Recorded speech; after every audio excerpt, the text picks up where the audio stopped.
guys, welcome back.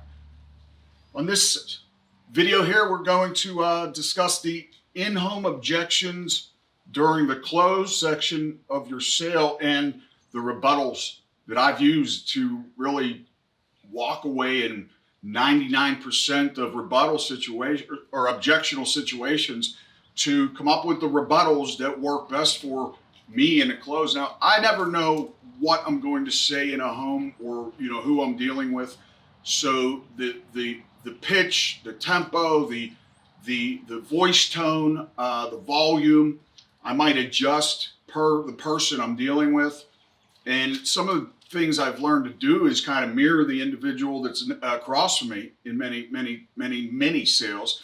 And then also just becoming the expert along the journey, usually deflects any of my objections. I honest to God, I don't get many, to be honest with you, period.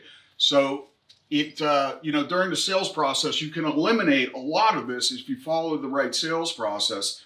And we'll be teaching a lot of that in this system. So I just, somebody says to you, I just cannot afford this. Mrs. Jones, remember in the beginning when I showed you that you had $5,000 a month, and remember I asked you, I said, could you live on $4,700 a month and save $300 of that? And you said yes. This is all we're doing is, remember, I want to remind you that I know that you think that you can't afford it, but it's already in your budget because you're already saving $300 a month. You're actually saving more than that, Mrs. Jones. So all your bills together come to, $2,500. So that leaves you what, roughly $1,500. You said you're saving $500 and you're using $1,000 to do whatever you want in life.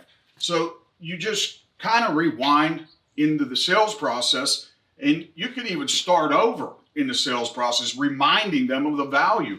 Remember the value points of this and the fear that they should have of not being able to pay off the house for their loved ones or prepare their loved ones for buying time or paying off the funeral, cremation, or at least putting some money down to, again, I guess buy them time or pay a portion of these things. Just the value points in your product are Mr. Jones, remember, Mrs. Jones. How about we go back to Bob and Ann, or was it Sally? It was Sally. Sally and Bob. Sally and Bob, remember we said that you had the ability to save this money. You're actually saving $500 a month, so that'll leave you with $200 a month. That's $2,400 a year. That's $24,000 every 10 years. So you'll have that. You'll have this put away, and this will be earning interest, Bob, so you don't have to worry about that. And remember, the cash value portion is yours, Bob. The cancer, heart attack, and stroke is yours. And then, Sally, you definitely need the death benefit because you only have $1,000 a month coming in. Bob, you're okay. Your wife is not okay. I'll tell them straight out. This playing field is not even at all. And Sally, you should be really worried because you have $100,000 in equity in this home. And I'm telling you right now, there's just no way you're going to survive. I tell them straight out, and you should too, because that's your job. To make sure that when that objection comes up, it's not really an objection. It's not the real objection anyway. So just blow past it. Their fear may be that they don't trust you 9 times out of 10. They really don't, or they don't understand the product enough. You didn't qualify the value enough. So that's a very important part of the process is making sure you go through this process and be aware that if you get into a jam, you get an objection, come back to your notes on what they told you in the beginning. And if you did the budget, you would make sure that you understand how to do the budget by the last couple films that we did. And go back there and review that so you understand how to budget people. So I'm going to do a couple more here. Let's see. I just wrote down, we have another agent coming. We want to check all the prices and products out. I say, Bob and Sally, we basically use the same stuff out there. You really, what you're going to be choosing is the agent who works for you. So like I told you before, I don't know of anybody that's going to come up with this scenario for you, to be honest with you. And, you know, a lot of agents are going to come in here, and I'll be honest with you, Bob and Sally, they might throw you cheaper rates, but it's not what it's supposed to be done, because they're doing it for commissional sales. I'm doing it really to protect your wife, Bob. You're fine, Bob. Your wife is not. The right amount of money she needs, you know, to do this job is, you know, whatever it is, $50,000 to $100,000 is the right number, and you know it. If you drop tomorrow, your wife has $1,000 income a month, you need to pay off the $200,000 owed on this place, or at least be a kind enough husband to buy her time. Sally, I mean, would you rather him leave you $25,000 or not leave you $25,000? And you may get yourself hooked on this. I've done this before where the wife, you're going to watch out for that, because if the wife agrees with the husband too much, you can get yourself into a jam if she says, well, whatever he wants, you know, because I've run into that before where the wife has said, well, when he makes all the decisions, and it's just nuts. I mean, it's just crazy that women won't speak up for themselves, and they leave it into the man's hands, who could give a shit less. I swear to you, more and more men don't care about their wives as much as they should. And it's bananas to me, to be honest with you. And I'm sure you understand what I'm talking about. So remember, with that situation, we have another agent coming. We want to check all the prices. Bob and Sally, I'm going to tell you, they have all the same products we do. I'm going to tell you that a lot of them are going to sell you on products that are probably going to be term. So it's going to terminate, doesn't have no cash value. And eventually when you get older, you don't have anything left. So, you know, I'm not telling you can't do it, but I came here, I presented the right thing to do for you too. So, you know, you've waited quite a bit. When's the next agent coming? He's coming today, this afternoon. Okay, I'll tell you what, if you're unwilling to do it today, what I could do is maybe you can stay in that area. What time is he coming? He's coming in an hour. I'll give him an hour. We'll see what he represents. And if I beat him, or you like what I offered better, and you don't work with him, then let's work with me. Because I'm going to bet that you don't agree with what he says compared to what I've just proposed to you. So why don't I wait in the area? We'll see what it does. Or if they don't like that, just tell them let's reschedule for tomorrow, tentatively. So if you don't like that guy's offer, then I'll come back tomorrow and I'll write it up. Now, what you can also do is you can write up a tentative, you know, agreement and say, look, I can write this up today, and if you don't like what that guy has to say, I can push mine through. But what it saves me is I don't have to come back out there. You know, especially for final expense, if you had to do optical, so, you know, you don't want to have to do optical again. So get them to sign it like they should, even when they're doing optical, and then get the check, and then you can walk out the door feeling good. You got the sale, and you can also push it 30 days. A lot of this stuff can be pushed except for, you know, the IULs and some ULs. They go through immediately, so you can hang on to the app and don't put it through while they're waiting. So try to get at least it written up and get the check for it, and you should be okay there. Let me see here. I got to write a few. I'm going to talk about two more here. We want to think about it.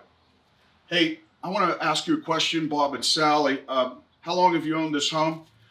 Sometimes it's new, sometimes it's old. This only works if it's old. So if it's old, you could say, well, we've been here about 10 years. So if they don't have coverage, you could say you've gone 10 years plus your whole life without coverage. I'm just really suggesting if your health goes down the tubes, and we're one doctor's visit away from not getting these numbers anymore, that you will not get this price anymore. I mean, what is stopping you? What do you think's holding you back from doing this? Well, you know, we just have to fit it on our budget and look at our budget. Well, remember, we went over that. Remember where we said that you have $4,700 is what you could live on, and $300 a month is what you could save, because you're already saving $500 a month. And you can adjust these numbers, guys. Hell, this could be that you came up with this, that they have $5,000 a month coming in together, and that you wrote 4,900 and all you need is $100. You know, or you could do different numbers. You could say this, 47, and that's 300. I want to know, can you save this or that a month or something in between, Bob and Sally? Can you save either one of those numbers monthly? And if they agree, say, you sure? You sure you can save that? So if I had you sign your name right here, you'd agree that you can save that, right? You pull them back to that period of the sale of what you knew the budget, you told them what they could save, they agreed with it, and you know, just say, guys, let's just move forward. You've been waiting, you know, basically years to get this done. We just move the thing forward. You know, you can have 14 days to cancel, full money refund, but at least you got qualified. Let me put it through and make sure you're qualified, okay? You can always use that as an excuse. I gotta put it through. Even though I qualified you here, let me push it through and get you qualified, and then they're gonna come back with an answer. And once they give me that answer that you're either go or no go, I will either put it through, I'll call you, and then if you allow it to go through, I'll deliver the policy, deliver those policies, and I will go over the policy with you. And I will tell you that it's everything I stated to be. Now, if it's a price thing, we can just drop that down, you know, and then just start diminishing the numbers. Say if you need to wake up tomorrow morning and you need to be able to live on 4,900, so let's say you were at 300 and 4,700 was their income monthly, and you can only afford to save $100, I'd rather you do that because, Sally, the bottom line is you're not going to make it. You're just not going to make it. Bob, you need to buy her time. Buy her time so she can at least sell the house for the equity, man. It's not fair the way this playboard works out with Bob has the, you know, $4,000 a month coming in and Sally has $1,000. So it's just, it doesn't work good. You know what I mean? So let's just push this forward. We'll get it in. We'll get it qualified. I'll call you when they say yes. The money won't go through. They'll call me, say it's approved, and then I'll ask you if we can push it through. And then you still have 14 days to cancel. Here's the company's information. Here's some information on me. No problem, no big deal. So that's how you do that one and just push it through. Everything you do, just bring it back to the fact that they said that they could afford it. Or you made them see that they can afford it. I think that the biggest problem with reps in the field is getting objections is, bottom line, it's trust and price. There's nothing to do with any of the products. It's trust and price. So what you need to do is build that rapport, make them trust you because you're the expert, and then show them it fits in their budget. The budget, man. If it fits in their budget and they trust you, there is no. There only yes is the only option. We have plenty of cash to pay off debts. We have plenty of cash to pay off debts. So, Bob, we went over that too, and you know, you have a $250,000 401k. Now, for you experts who are new at annuities, you should take that information back with you and try to get that after getting the mortgage protection or final expense sale done first, and then contacting either our company or somebody to get you an illustration that works properly for this. Because you can do bad illustrations and pick bad products because you may have an upline. It's just, I'm telling you, just not that bright, okay, to be honest with you. And they might be a recruiter, MLM business builder, more than they are a sales agent in the field. And that doesn't benefit you. And that's probably one of the reasons you're here. So what we want to make sure is that you do the right choices when it comes down to indexing and the scenarios that they chose. So keep notes on what you know that they need most. If they're not touching it, growth. If they need income, or they need income later. So you have a $250,000 thing that can participate in the downsides of the market. It has the fees to it. You know, there's a lot of things that I'd rather have slid on paper so you can, just so you're not having to write all this all the time. So you can just point, we know that you have fees. The average 401k is 4.1%. Congress states that there are hidden fees in these things.